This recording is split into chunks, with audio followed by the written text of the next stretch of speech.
This is a Dark Illumination Report Extra with RJ Womack.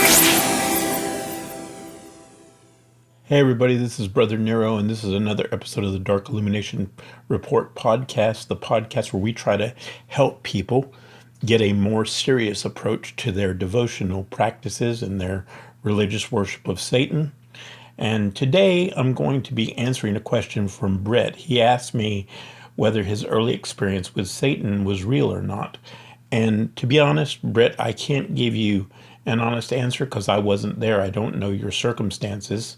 So I can't really give you an answer specifically to tell you yes or no.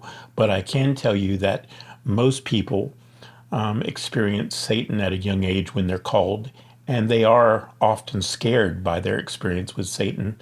Even when I had my experience with Satan, when he initially made his presence known to me through dreams and other things, I was scared to death. And it was only through him letting me know that I shouldn't be afraid of him and me having experiences with him that I began to trust him. So it's normal, especially if you were young when it happened.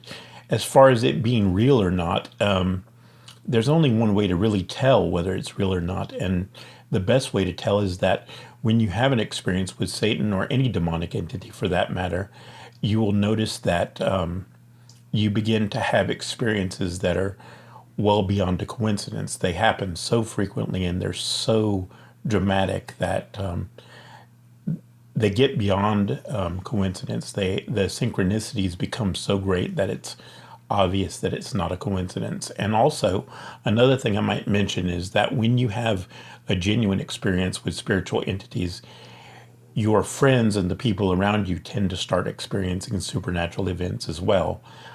So that's another way to confirm it. If you have experiences where you're the only one experiencing it and nobody else seems to see what you see or sense what you sense, then you might be having a psychological issue, or you might be imagining things, or you might be projecting something that's not real.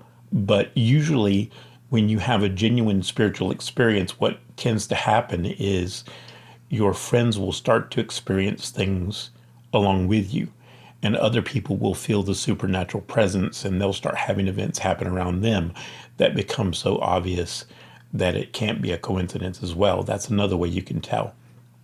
So I hope that helps. I hope it helps you in whatever way I can.